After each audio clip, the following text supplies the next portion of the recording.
behind that. If you want to appeal to women, get them gay ships, honey. No, if you want to appeal to Fujoshi, get them gay ships. Get some pretty boys with some gay ships. I thought all women otaku were Fujoshi. Oops.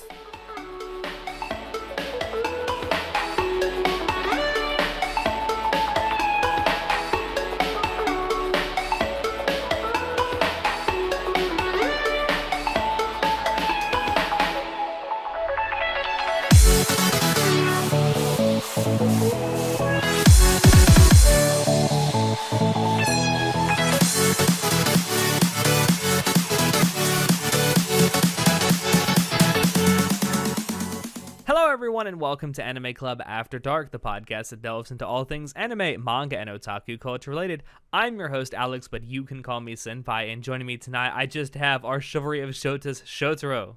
I'm wearing an eye patch for October. R. Alright, so before we actually get into what we're talking about tonight, a small bit of news to go over. It's not necessarily small, but a bit of news to go over. Last week, at least as of the time we're recording this, easy for me to say, the Funimation / Crunchyroll relationship, marriage, whatever you want to call it, that started just over 2 years ago has officially, or will officially, come to a close starting on November 9th of this year, 2018. So I just want to say that us here, well, specifically myself and Natai, predicted this very thing just over a year ago on this very podcast. This was shortly after the Sony acquisition of Funimation, or at least a majority of Funimation. So yeah, the marriage is over. The content sharing is going to be over. So it's going to be going off of the bundle service Verve as well. Although it was announced at the exact same time that this was announced that the streaming service High Dive will also be joining Verve. It wasn't announced, at least not yet, that this is the same kind of content sharing thing that went on with Crunchyroll and Funimation, but it is definitely going to be bundled onto Verve, just like Crunchyroll, or just like Funimation was. So yeah, if it looks like there's going to be a lot of stuff that was on Crunchyroll from Funimation that's going to be going away now, so I guess watch it while you can, if only all you have is a Crunchyroll subscription. Do you have anything to say about this? I sympathize with Nelly Furtado in asking, why do all good things come to an end? Because does this mean that the Funimation shows are coming off of the Crunchyroll catalog? If so, RIP. I am spamming the F button. No, really hard. So I do want to clarify something. So I'm actually going to read this from the article. So it says, Crunchyroll, quote, Crunchyroll clarified, however, that currently airing simulcasts and series that premiered during the partnership, including but not limited to Attack on Titan and My Hero Academia, will still be available on Crunchyroll, and all planned home video releases will still ship as scheduled. Currently airing, honey? I didn't know Attack on Titan was currently airing. I thought it was taking a break. No. Aired during the partnership. I see. Oh, so everything that aired? It says including but not limited to Attack on Titan and My Hero Academia. So I'm assuming that goes with other titles as well. Yeah, well, I was mostly complaining about the huge catalog of logged stuff that they acquired from Funimation, because they acquired a metric shit ton of stuff. Yeah, and actually over the last year and a half or so, if you were a regular user of Crunchyroll, you noticed that they have been adding a bunch of old Funimation titles that they still had the license to. Yeah, and had also been adding dubs as well. Honestly, it's it becomes way easier to recommend shows when they're available on Crunchyroll, because it's just way more accessible. If they're locked away in Funimation, it's hard to recommend, honestly, because I can't even recommend a Funimation subscription. So I can certainly recommend Funimation's home video releases, because they do a pretty good job with those. But as far as their streaming service goes, their standalone streaming service, I can't. As much as we complain about Crunchyroll's, and Crunchyroll's has started to get better over the last few months, but as much as we complain about that, it's nothing compared to the shit that Funimation's streaming service can be. Yeah, it's. I had my doubts the second I found out that Sony was acquiring Funimation, so it seems that we were right. So anyway, moving on to what we're actually going to be talking about tonight. So I think before we get started, we'll mention that this came about because I think it was you show, who shared a YouTube video with us on the podcast about this very topic that we're going to be talking about, and that is the topic of heteronormativity and forced ships in anime. So we'll definitely link the YouTube video in question down below in the description, so check that out if you are so inclined. But TLDR of that YouTube video has basically says that there seems to be in fiction writing in general, because the video doesn't actually specify anime, but in fiction writing in general, there seems to be an apparent obligation creators have to heteronormativity that restricts the quality of the stories that they write, which means that essentially what they're saying is that pairing the MC with a character of the opposite sex that they have no chemistry with is worse than pairing them with a love interest that they might be able to have chemistry with that is coincidentally of the same sex. That's basically what the YouTube video that kind of sparked this whole thing alludes to, I guess, is what you would say. The title, I think, what was the title of the video? Like, all your characters should be bi. Yeah. Which is like a really clickbaity title, but okay. I think was it somewhere in either the title, the description, or the thumbnail, it said this is not clickbait. Yeah, it's something like that. I don't think it was that wording exactly, but yeah, it was something like that. But I think for what we're doing, I think it's really good for us to start out by defining what we mean by heteronormative. So, what's the basic definition of heteronormativity? I will define this by illustrating a perfect example, which is Crunchyroll and Funimation. Crunchyroll is the woman, and Funimation is also female because it has an F in it for female. And, it's forced. No, I'm joking. And by the way, Crunchyroll was female because Crunchyroll Hime, if you didn't get that. But no. I got where you were going with this. Okay. Thank you for clarifying. Not all of our viewers are as quick-witted as you, Alex. Yeah. Or have been a Crunchyroll subscriber for almost 10 years.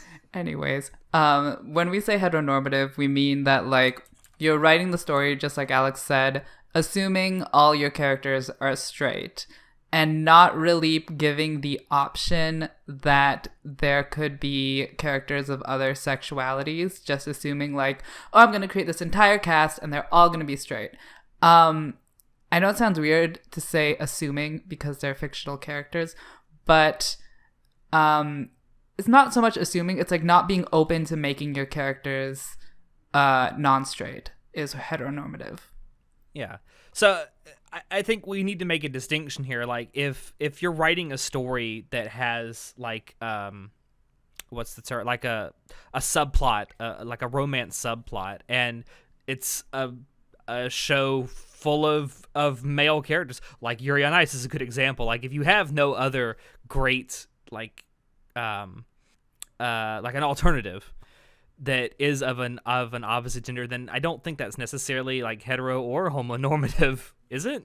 Oh, I thought you were gonna go say that, like, in shows where it's entirely one gender in the cast for the most part, like sports shows, I thought you were gonna say that it would make sense to have homosexual relationships because most of your characters are of the same sex anyways, so you're gonna be developing characters of the same sex. If they are all of the same sex, and perhaps you're right. I mean, there a lot of actually. Because, like, I think most sports anime, now that I think about it, are all single gender shows. Well, do you find that surprising? Most sports are split between men and women, That's and true. It's so forced when, like, there's the one female manager of the team, and of course she's going to be the one that is the main love interest of the main character. All-male characters. Yeah, I can think of, like, Yamuchi Pedal, where there's, like, this one female manager who, like, the creators really heavily ship with the MC because, like, she gets, like 3 scenes over 150 episodes, and all of them are like, oh, I really appreciate MC, insert MC name here. They really inspire me. And that's the entirety of her scene. And then we don't see her for 50 episodes. And then she comes back like, don't forget, I like the MC because he inspires me. Yeah. So, and, like, that's with, like, a lot of shows. a lot of sports Well, shows. yeah, a lot of sports anime, which also happen to be shonen, which is a beast in and of itself, isn't it? Yeah. I mean, look at like Naruto or any of like the old big three. Of course, I don't really watch One Piece, so I can't speak to that. But like, and actually, the video that we talked about before mentions this. Like, there was way more chemistry between Naruto and Sasuke than between Naruto and Hinata, which I don't support that ship either. But it makes a good point. Yeah, I haven't seen Naruto, so but Naruto and Sasuke look better. Hinata, Of course, you're gonna think that. Of course. But yeah. Do you think that how, because I think a lot of this, and as it relates to anime specifically, has a lot to do with Japanese culture, because up until very, very recently, Japanese culture has not been very open to the idea of homosexuality, at least not displayed publicly. I guess. Hard to say because like the thing with Japan is that a lot of their media contains homoerotica, but like in their private life they don't endorse homosexuality. So, and there's a lot of queer bait anime that don't actually follow through with like, because a lot of queer bait anime have the problem with heteronormativity in that they bait a queer ship and then they make it canon that there's a straight ship in there. Like, case in point, Hibike Euphonium, where they really developed a really nice queer ship between Reina and Kumiko, but then the canon ship is Kumiko and Shuichi, and like, who's Shuichi? He's like that guy that gets like 2 minutes of screen time for the 13 episodes. Who cares about him? We care about Reina and her sparkly eyes and her flowing dress. Girl, obviously. Yeah. Well, I gotta ask, for you personally, is that, number one, is that frustrating when that happens? Yes, but like, not really because I'm used to it. But like, it is frustrating. Yeah. Now, I gotta ask, would it be even more frustrating if, for example, there were not any alternative, where, in a sense, they queer-baited you into this relationship, and then, like, very close to the end, they just said, nah, not gonna happen. And then they're like, there's not even an alternative, there's just no relationship whatsoever. But that, like, see, I just think, I wouldn't be offended because that happens a lot with straight relationships in anime too, where they just, like, they bait the straight relationship and that never happens. Yeah. It's just like a Japanese thing. I don't know. Or maybe it's just bad writing. I don't know. Maybe it's a little bit of column A and a little bit of column B. Maybe. But like, it just becomes like you're throwing dirt into the wound when it's like you queerbait and then you make it canon that there's a straight ship that doesn't make any sense, and I'm like, what the hell? Where did this come from? Yeah, it's like fucking scalding hot water on your skin. It's like, no, why did you do this? Why did you even set this up from the beginning in the first place? Now see, the opposite side of that, the whole Japanese culture thing, is that I think it could also be a numbers game. Because if you think about it, a large majority of the human race are either A, heterosexual, or B, bisexual. So there's not a lot of, I don't mean this, I don't say this to like rile anybody up. It's like, it's literally the truth. I mean, that's the definition of a minority. But do you think that has something to do with it too? Because a lot of these writers, presumably, are either straight or bisexual as well. And is it something where they're just writing what they personally know? Wait, why are you including bisexual in the majority? I'm not saying that they are a majority. I'm saying that most people are either heterosexual or bisexual. One or the other. I see what you mean now. In that a straight ship, a quote unquote straight ship, any of the members of the straight ship could be bi. I see what you mean. Yeah.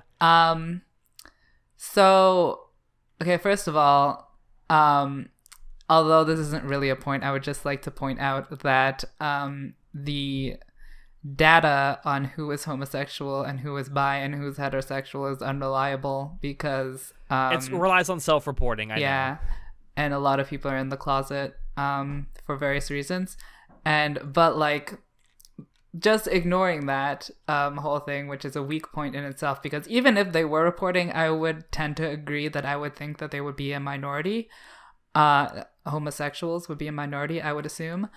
But the whole thing is that this is fiction and it has no obligation to reflect reality. Like, most of anime incorporates supernatural elements, even if the story has nothing to do with supernatural elements. Like, even if it's a slice of life, you know there's gonna be that one kid that flies. Like, you know there's gonna be that one kid that reads minds. Like, it just can't. There's just supernatural elements everywhere. And you know why? Because it's fiction. Because it can be.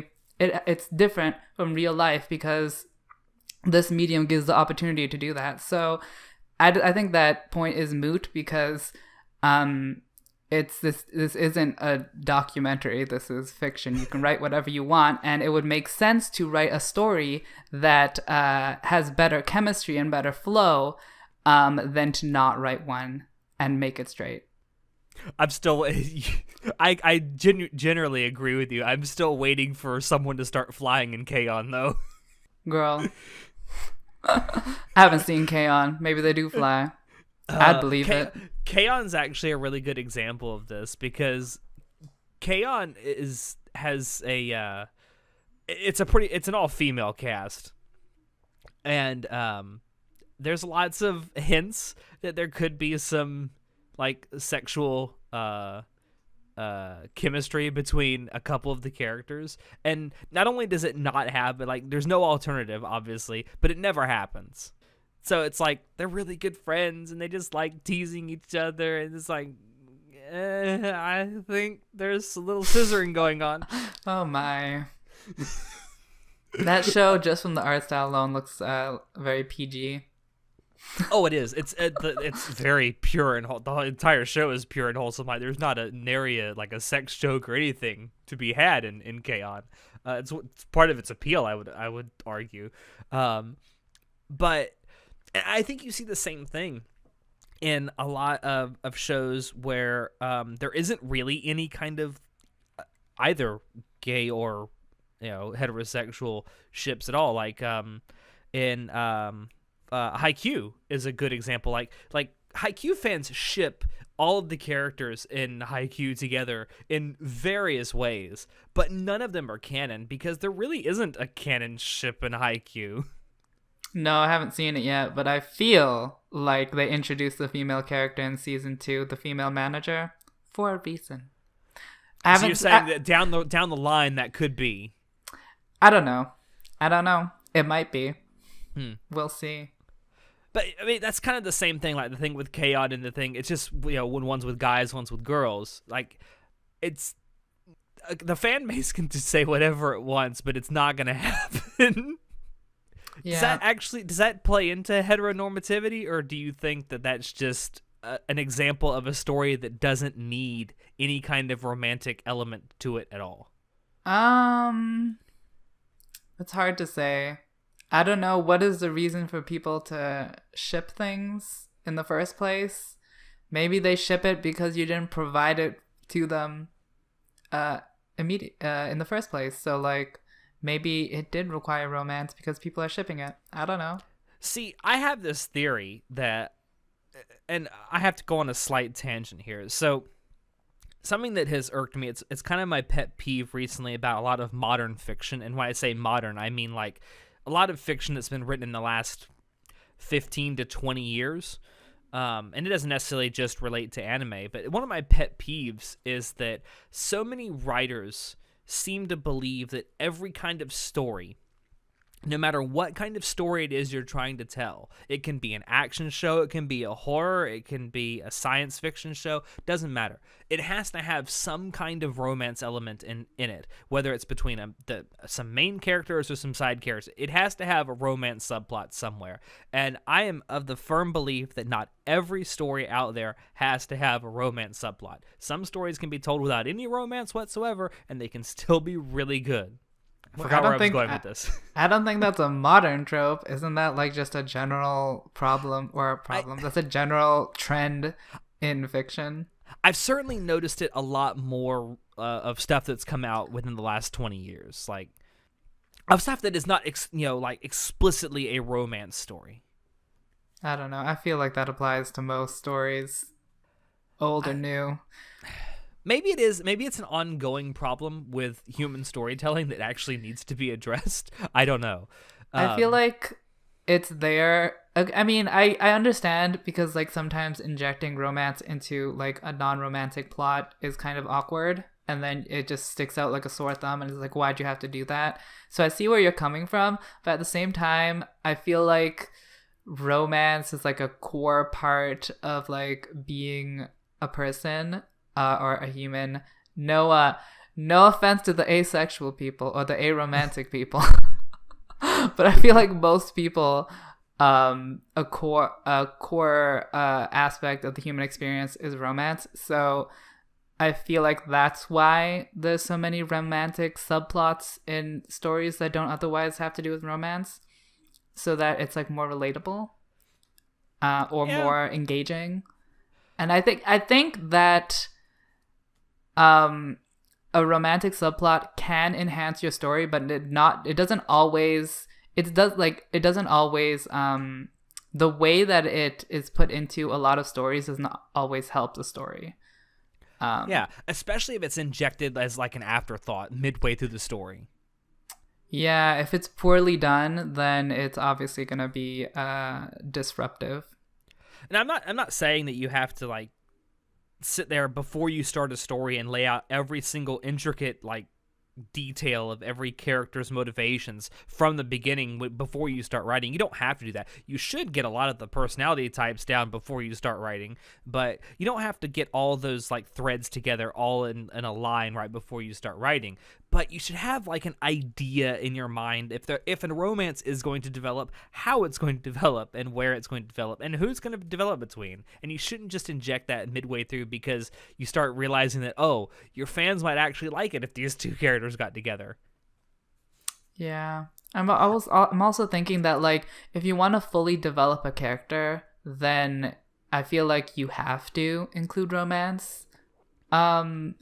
Because like that would be like, if you want to fully show what a character does, like from the beginning of the story to the end of the story, romance is probably going to be involved somewhere in there.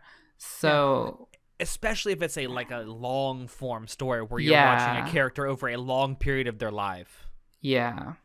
I remember where I was going with that whole tangent when I started it now. So I have a theory about why this happens in anime a lot.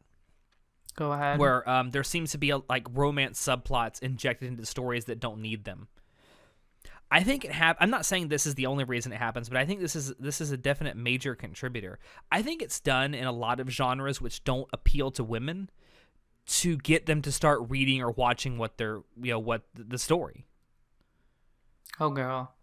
We're gonna go. Wait, what was the last episode we did together? I feel like we talked about this. But when we did the debate? Yes, going back to girls like romance and boys like action. But can you think of any off the top of your head where there's like a forced subplot of romance when it doesn't need to be there? I can think of one when it starts to happen right off the bat. It's not even like injected midway through the story, and that's Naruto. I think that the entire point of at the beginning of Naruto with Sakura loving Sasuke so much, even though Sasuke couldn't give two shits, was to get women to read it. Was to give some women something to look at and say, "Aw." Yeah, and look how many women give a fuck about Sakura. 0. I think it might have had it might have backfired slightly with Naruto, but I think that was the intent behind that. If you want to appeal to women, get them gay ships, honey. No, if you want to appeal to Fujoshi, get them gay ships. Get some pretty boys with some gay ships. I thought all women otaku were Fujoshi. Oops. I'm being facetious. Please don't come for me. Yeah. I don't know. I just have that theory that it's done a lot in Japanese media to attract a more female readership or viewership. That doesn't really makes sense because it's like they are going for shonen. Like for Naruto, main demographic shonen. Why would you inject like a side character that maybe appeals to women when your main demographic is like literally on the cover of your magazine is shonen? It would make sense from a financial point to just do every aspect of the story for the boys. So it doesn't really to me, it doesn't make sense to have like a side little thing, little plot just to appeal to a demographic that you aren't even going for in the first place. I would explain it. I still think that the romance is injected in there because like all people, even men, oh my god, appreciate romance because it's part of human nature. But I mean, I agree with you. I think they appreciate it in different ways, though. Oh, honey, I know what you're trying to say. I'm just saying that women in general tend to appreciate these slow, romantic approach, whereas men are like, get in there! Okay. Sure. I'll let you have that point. I'm not gonna contest you. So, we're getting back to the anime industry and heteronormativity. Do you think that in the last decade or so that the industry has become more open to this idea of non-heteronormativity? Oh god, that's a confusing question. That's a double negative. I know. It is kind of non-hetero. I don't know. It's the best word I can think of. Like less heteronormative. I don't know. Well, like most of the examples I'm thinking of are recent. It's not like I can really think of older examples because I only watch recent stuff because I'm that bitch. But no, I don't think there's... If you're thinking... Okay, I can see why you've posed this question, and the glaring elephant in the room is Yuri on Ice, which yes, is that's exactly quote-unquote progressive. Oh my god, it's a gay canon ship. Oh my god, so progressive. I don't think it's progressive because it's not canon, because they didn't kiss, and they never said they were gay, and they never said they were in a relationship. No, I will so not was let it you canon? have this. Was it canon? Who knows? It's not. I will not let you have this because Kumo Sensei said that in that scene at the end of the fucking thing, they kissed. When Kubo the arm was in Sensei? the way, they kissed. The creator said it, so it must be true. That's not how fiction works, girl. If the creator said Yuri was a fucking jaguar, would that make sense? No. Okay? If it doesn't appear in the fiction itself, it ain't canon. And so it's not. Anyway, back to the actual question. Do I think heteronormativity still applies to the modern era? Definitely, because the only homonormativity, or the only homosexual content that we're getting is bait that they don't want to go all in and make it canon. Yuri on Ice. Or Fuck you. Fuck you. Or really trashy borderline hentai shows like, oh god, I'm thinking of oh god, what, like Hitori Jime My Hero, or like, oh god, what is that big one, Genjo Romantica? Like, is that Genjo not like, isn't that, Romantica? Oh isn't my that not God. literally a hentai? Okay, you know what, it should be a hentai. Or am I thinking of a different one? No, I'm pretty sure there's sex scenes in Genjo Romantica. I don't remember. I think so. But anyways, it's what either was this that? hentai bullshit that does that is not an actual story, or it's this queer bait that they don't want to actually make canon. So, no. What was that show that came out in was it 2015? Oh god, I can't remember what it was called now. That I absolutely hated. Like, I hated it so much. I can't for the life of me remember what it was called now. What was it about? What's some? It was what the like a characters? Yuri. It was like a Yuri bait show. Yuri Kumarashi. No, it was about the like that the girl. They're like magical girls, but the only way their powers can activate is by having Valkyrie Drive Mermaid. That's what it was called. It's about girls they're magical girls, but the only way their powers can activate is if they have an orgasm. Oh, honey, is it a lesbian orgasm or a straight orgasm? Yes, because it's a fucking show full of women, and it's made by Arms, of course, who are a company that makes almost nothing but hentai. Yeah. So no. No homosexual, no good homosexual content here. I mean, obviously, you have the example that you mentioned, like a hentai. Like, of course, there's always been like gay hentai. No, but like, okay, I'm saying hentai, but I mean like Gentle Romantica is not a hentai. It is a TV show, but it is basically a hentai because it doesn't really care about the plot, it just cares about the boys being shoved into the other boys. So, I mean, that has its place, but like, listen, I can have a good boy shoved into another boy on the occasional time here and there. But be careful where you're going with this. But if I'm talking about like actual engaging stories that are interesting and like make me think and make me care about the characters, I'm not gonna look at hentai because that's like no. And there's not much anime that does that is homosexual, that has homosexual characters. So I know it's very heteronormative, I think, still in anime. What about Scum's Wish? Scum's Wish is a good choice. I think that the homosexual character is pretty good.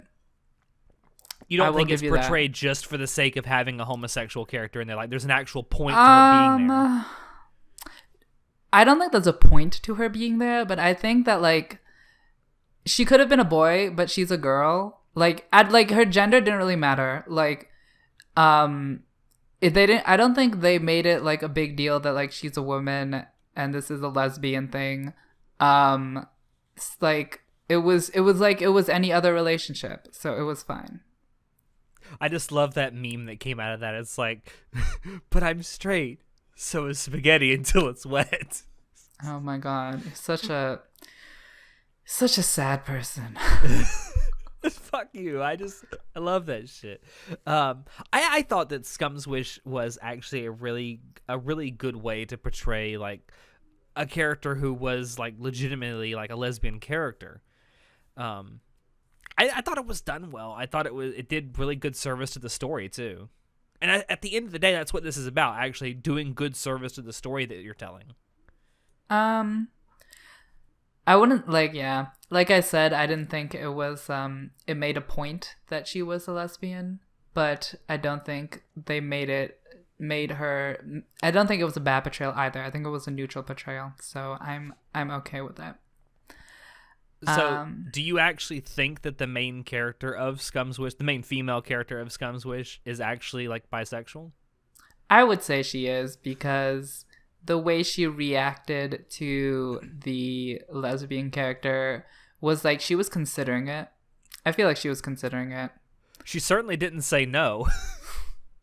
Well, let's not go there.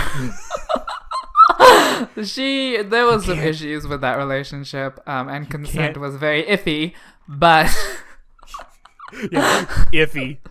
But she seemed to be on the fence. So I feel like she has like some inkling, some lesbian inklings in her. Certainly, I think you could definitely classify her as being bi-curious. Honey, who isn't? That's a good question. So, before we get into talking about forced ships, because this is going to be a minefield, I want to ask, is the idea of heteronormativity in anime and manga specifically bad? Is it like a bad thing? Is the idea of it bad?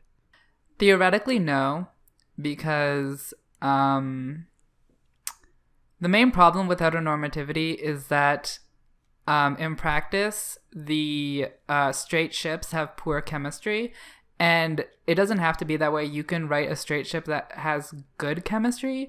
Like, if all the shows were straight and had good chemistry, that would be fine. But they don't. because that's just how it is. There's a lot of shows where they do really shitty straight ships, and the gay ships in those shows would have been better. So really, the main even no ship. Sure.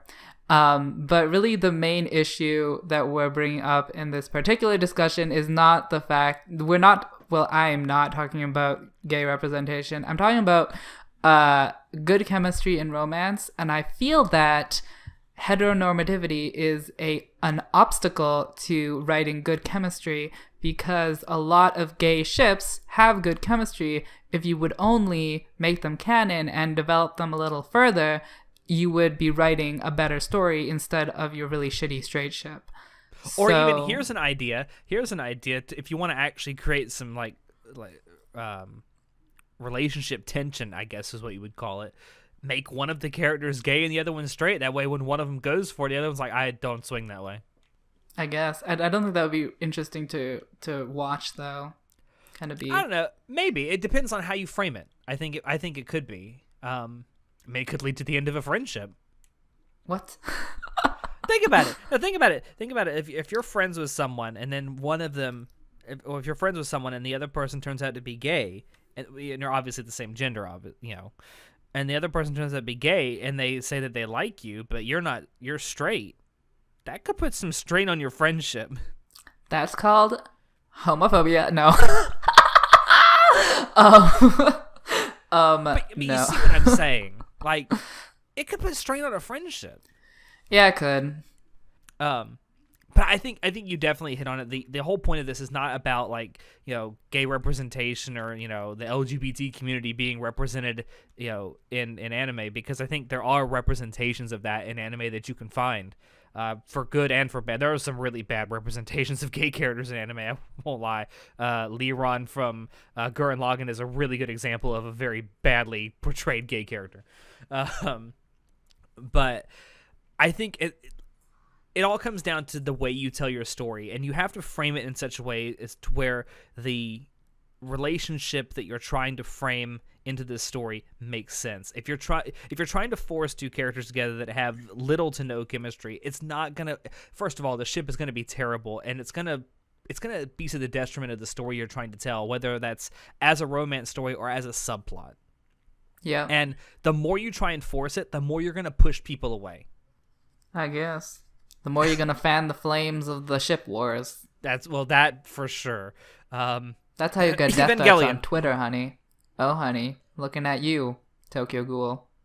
Looking at you. What about Evangelion? We've been talking about this shit for 23 years now? 24? What do you mean? The whole shipping wars in Evangelion, which is so stupid. I don't know what wars you're talking about. I didn't even know Evangelion is still alive. Hasn't it crusted over?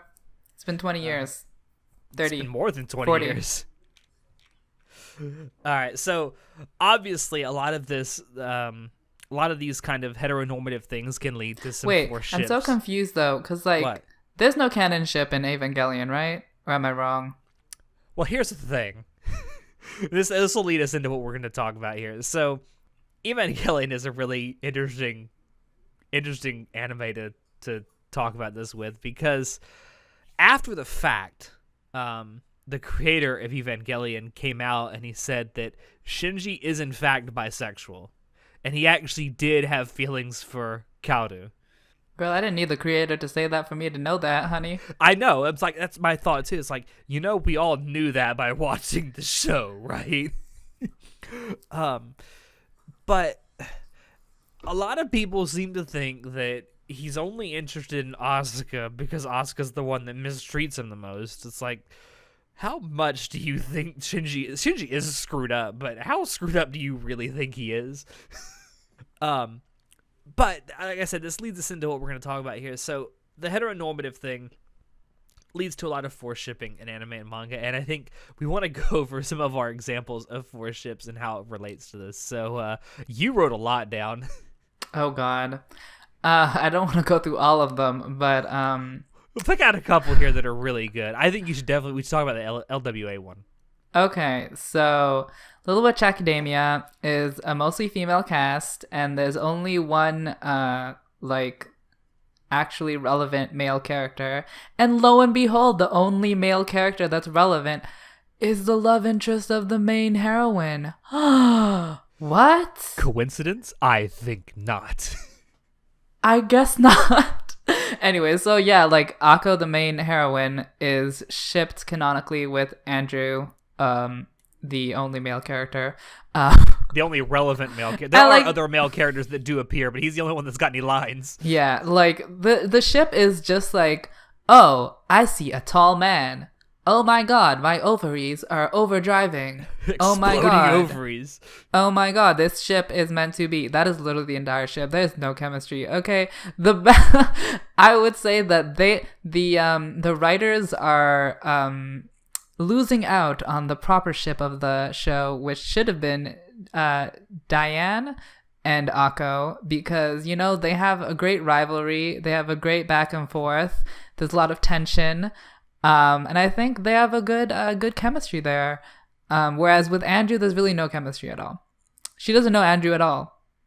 It's basically like Andrew is an infatuation that really has no depth to it, and Deanne is like the prime choice that you should go for. And that I feel like that's with a lot of shows in general that have this problem, is that like, there's no chemistry with the one token character of the other sex, and that's the forced ship because heteronormativity. So yeah, I actually agree with almost everything you said. Surprisingly, I definitely think that the ship that should have been definitely was Diane and Akko. I mean, there were other ships that should have been in that show too. Let's be honest. As much as Susie was experimenting on Lotte, they should have been a couple too. Oh my. That is a metaphorical innuendo right there. Experimentation. Oh my. Also, there is a scene where Lotte just stares at Aga's ass for some reason. That meme. I love it though. I love it. Oh god. So I want to talk about something. I actually didn't write this down. Someone else on the podcast who didn't manage to fucking show up for this podcast did.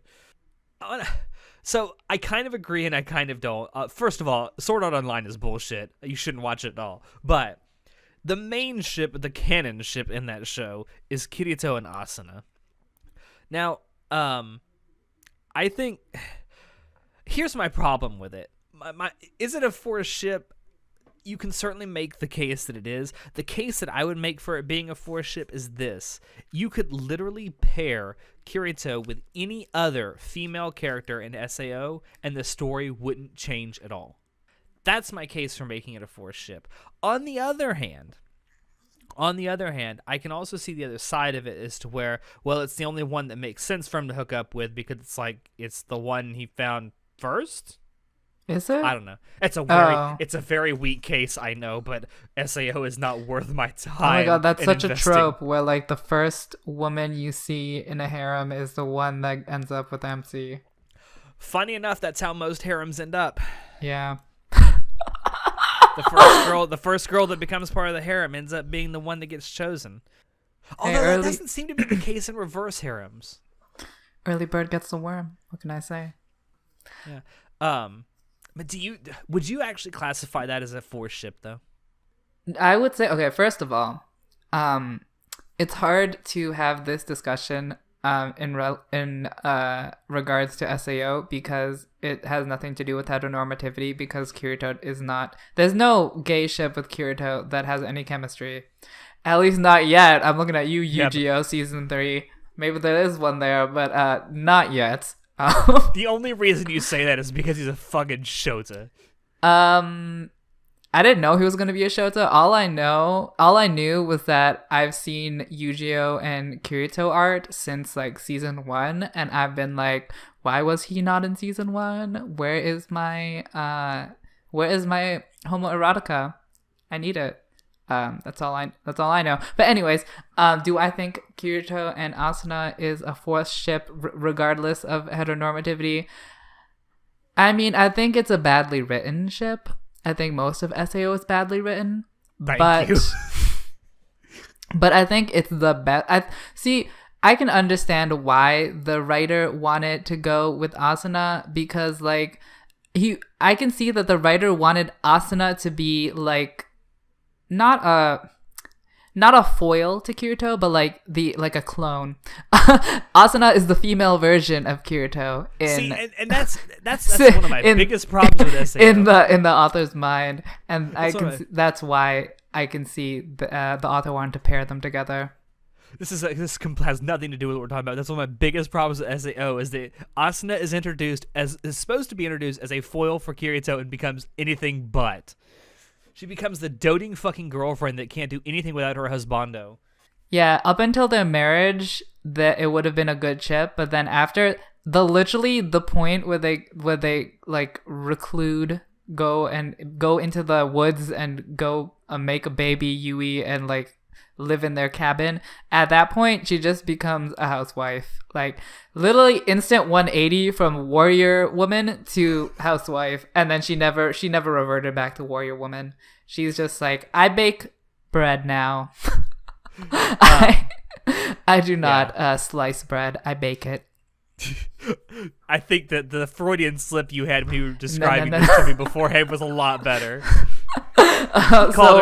For those who aren't in on the joke, he was describing this exactly how he just said it, but instead of bread breaker, he said bed breaker. Yeah, she bakes bread and she breaks bed. What can I say? What more do you want from a woman? I mean, that's not. I can't ask for anything more that than is one so to break my sexist. bed. Please, I'm not. It's a joke. Okay. Anyways. All right. So, do you want to talk about the MHA one? Because I think that's like the most hot topic one. Okay. I think a lot of people can relate to this, even though I don't give two shits. What? Okay, I feel like everyone is gonna disagree with me, but there's in My Hero Academia. The clear ship that is being shoved in our throats is Deku and Uraraka. We could tell from season 1 that was going to happen, and yeah. Oh my god, there's a girl here, I can't talk anymore. I know, like, he doesn't do that with any of the other girls, right? Not that I can remember. I don't think I've so. only seen 5 episodes of the show Like, and 30 chapters of the manga, so I don't remember him being like a fucking idiot in front of any of the other girls, and I'm like, this is how you're gonna make chemistry between the male and the female, I guess leads. She's not really a lead, but like between the MC and the main love interest, you're gonna make chemistry by making him a blabbering idiot around her. That is really, really interesting and riveting, and that's such a great way to develop it. No, it isn't. It's stupid. It's like they have no connection. They have no chemistry at all. Like, it's so bad. And I would say that the person he has most chemistry, that Deku has most chemistry with, is obviously Bakugo. Yeah, they have a really bad chemistry, but it is a chemistry, and like there's a really deep relationship there that can be developed into something more, whereas there's like no relationship with Uraraka. Like, among all of the characters in MHA, Deku has the most dynamic with Bakugo. So to me, it would only make sense for that to develop that relationship further, whereas Uraraka just doesn't make sense at all, because the only thing going for her is that she's a woman. That's literally the only thing going for her that makes her available to Deku. And like, that's the problem that I'm getting at with heteronormativity, is that like the only quality that counts towards the chemistry here is her status as a woman, which is really, really stupid writing and really boring. And it would make more sense if he actually, there was a romance that further developed with a character that he has better dynamic with. So I think this is a really prime example of the problems of heteronormativity. Yeah. I know that, especially recently, if you show fan art of Bakugo fucking Uraraka, people get upset. Oh, honey, that's the best cuck. You're not gonna give me my gay shit? We're gonna have a cuck ship. Oh man, could you imagine like the author of MHA seeing that and is like, I have an idea. That'd be that's a good troll though. I like y'all that complaining, troll. I'll show you complaining. Oh yeah. Oh man, everything else she wrote that I have not seen except for Black Clover. Please don't talk about Black Clover. I can't stand Clover, that show. best shonen ever, better than MHA. It doesn't. Let's be honest. It doesn't take that much to be better than MHA. Oh honey, it's not better than MHA. Who am I kidding? But yeah, we don't have to talk about any. I don't think they're. I think that the rest of the examples we have are pretty niche. I think the thing about MHA kind of illustrates a lot of examples of trying to write romance into shonen, though. Yeah, I feel that shonen is a big problem for heteronormativity because in a lot of shonen, like we talked about Naruto and now MHA, they just insert some random female character that has no chemistry with the MC, and then that's their main love interest. So I see that pattern a lot in shonen. And it almost always happens to be the first female that the main character comes across. Well, I don't know. Or the childhood friend. Good old childhood friend. Who can blame her? I don't know. It seems to be a running theme. Hey, she called dibs first. Okay. Exactly. It does seem to be a really running theme in shonen writing, though, and I almost think that a lot of shonen writers just think about these romances so far after the fact that they've planned out everything else, as to where it's so off-putting. You know, I was saying how this is fiction and doesn't have to reflect life. You know what? I take that back. This reflects life because it reflects the male point of view that all women have no chemistry. They're just there to be there. And that's the patriarchal view of anime. No. Wow. On that note, I think that's actually the best possible part. We should get in this. You screaming patriarchy. Fuck the patriarchy! Oh my god, no, please. Direct all your angry comments at him, not me. So thank you all out there for dropping in to listen to us. We hope you enjoyed it, because we always enjoy bringing this stuff to you. If you want to check out previous episodes of the podcast, you can find us on SoundCloud, iTunes, and YouTube. If you want to keep up with what we're doing and have a little more fun, you can join our Discord server, become a member of our Facebook group, follow our Twitch channel, and visit our website. And as always, if you have any questions, comments, criticisms, or concerns of this or any email, feel free to shoot us an email. Links to all of these things will be down below in the description. As always, I have been your host, Alex, and I will see you next time. Say goodnight, show. Good night. You know what? What? Girls can't love girls. Girls can't love girls. Girls can't love girls. I don't get it. That's a fucking Madoka Magica reference. I've seen Madoka, I still don't get it. Never mind. Come on.